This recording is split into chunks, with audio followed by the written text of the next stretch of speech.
हमारा देश जब आज़ाद हुआ और अंग्रेज़ इंडिया छोड़कर जाने लगे तो उस वक्त ज़रूरत महसूस हुई कि एक सरकार बनाई जाए, निगरान सरकार, अबूरी सरकार।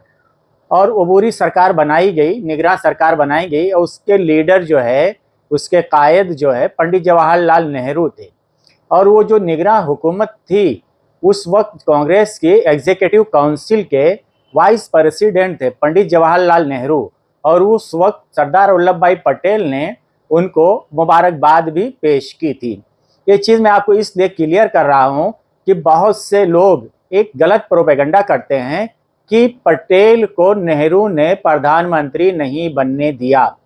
तो सबसे पहली बात तो यह है कि जिस वक्त देश आज़ाद हुआ, अंग्रेज यहाँ से जाने लगे, तो वो टाइम पे कोई चुनी हुई सरकार नहीं थी। एक कॉमन सरकार, निगरान सरकार बनी हुई थी। और वो जो निगरान सरकार थी उसके अंदर जो कानून साज असेंबली थी, जो कानून साज असेंबली मतलब जो लोग कानून बनाने के लिए जो बॉडी थी, जो कमेटी थी, कानून साज असेंबली के जो मेंबर्स थे, उन्हीं लोगों को, ज़्यादातर वही लोग पार्लियामेंट में थे। और उसमें श्यामा प्रसाद मुखर्जी भी थे जो कि जनसंघ से आते थे। और जब पहली पहली कैबिनेट बनी तो उस वक्त पंडित जवाहरलाल नेहरू ने ये कोशिश किया कि जो कैबिनेट बन रही है, जो सरकार बन रही है, इस सरकार के अंदर देश के तमाम तबके के लोगों की नुमाइंदगी होनी चाहिए। उनका जो है यहाँ पे कोई ना कोई बंदा होना चाहिए। और इस बात का उन्होंने ख्याल रखा। देश के, समाज के जितने तबके के लोग थे, सबको मिलाकर उन्होंने एक कॉमन गवर्नमेंट बनाई थी और वो सरकार उन्होंने चलाया था। ये 1947 की बात है। अब 1947 के बाद जो कानून साज असेंबली थी, इसने 26 नवंबर 1949 को संविधान जो है बनाकर पेश किया था पार्लियामेंट में, 26 नवंबर 1949 को। और जब संविधान पार्लियामेंट में पेश किया गया तो उस वक्त उसकी जो मुखालफत की गई थी, संघ परिवार की तरफ से ही मुखालफत की गई थी। और जो वीर सावरकर साहब जो थे, जो संघ परिवार के हेड हैं, मुखिया और उनके गुरु, उन्होंने कहा था ये जो संविधान है इसमें हिंदुस्तानी कुछ भी नहीं है। उन्होंने सीधा सीधा संविधान को मानने से इनकार कर दिया था। और उनका ये कहना था इसके अंदर मनुस्मृति के जो बुनियादी उसूल हैं वो हैं ही नहीं, इसलिए ये संविधान बेकार है, ये हिंदुस्तानी है ही नहीं, ये बोलकर उन्होंने इनकार कर दिया था। और एक दिलचस्प बात और इसमें है कि इन लोगों ने तिरंगे को भी नहीं अपनाया कभी भी।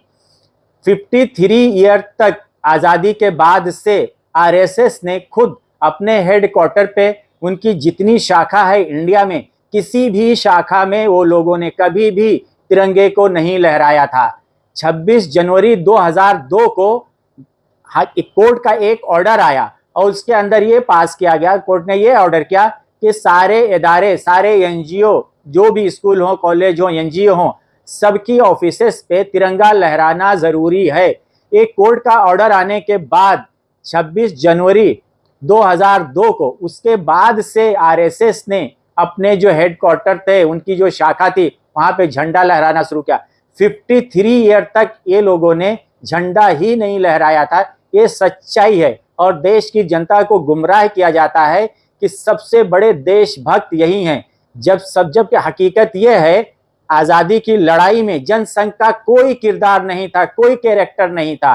ये हमेशा से अंग्रेजों के ही चापलूस थे और उन्हीं के ही क्लर्क थे, उन्हीं के ही ऑफिसेस में ये काम करते थे। और हमेशा ये जो है अंग्रेजों के ही चाटुकारी करते थे।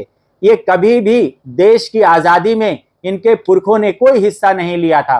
और आज ये प्रोपेगेंडा किया जाता है कि सबसे बड़े देशभक्त हैं ये। मैं ये कहता हूँ ये देशभक्त नहीं, सबसे बड़े ये देश भक्षक हैं।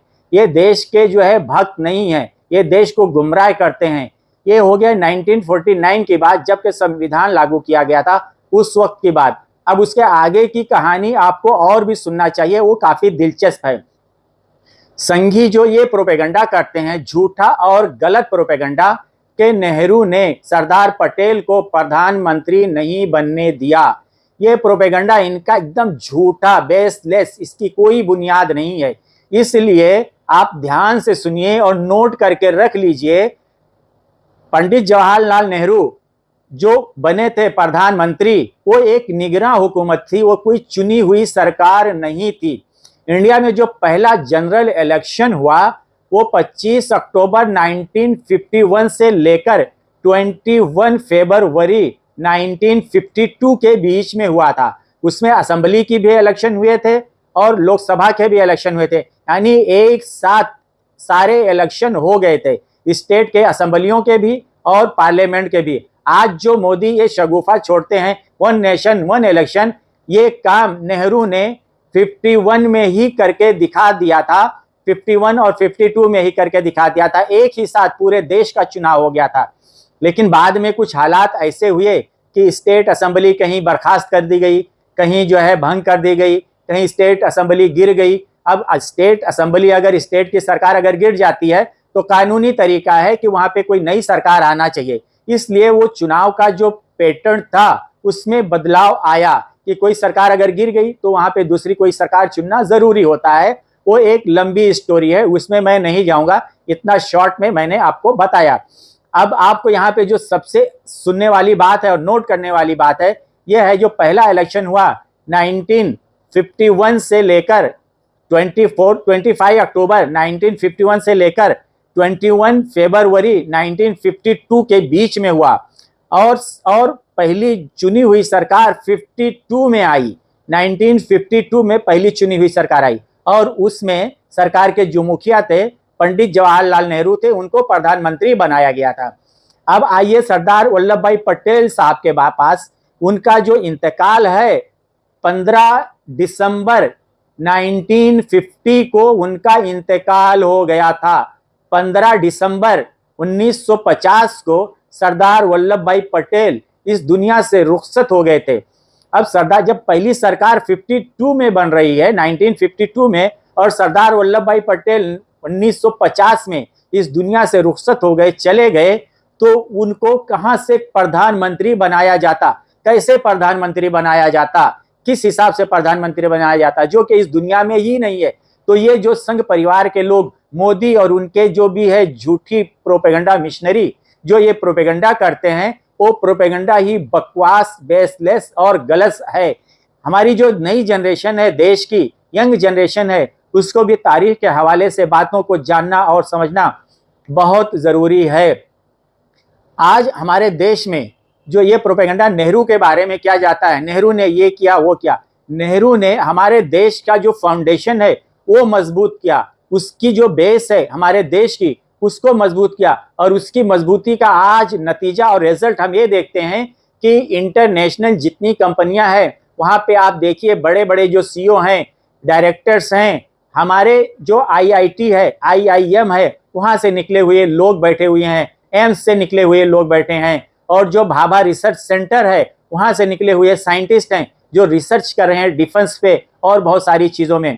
तो नेहरू ने क्या दिया, आईआईटी दिया, आईआईएम दिया, एम्स दिया, भाभा रिसर्च इंस्टीट्यूट दिया, इंडिया की जो बेस है, बुनियाद है, वो उन्होंने बनाया।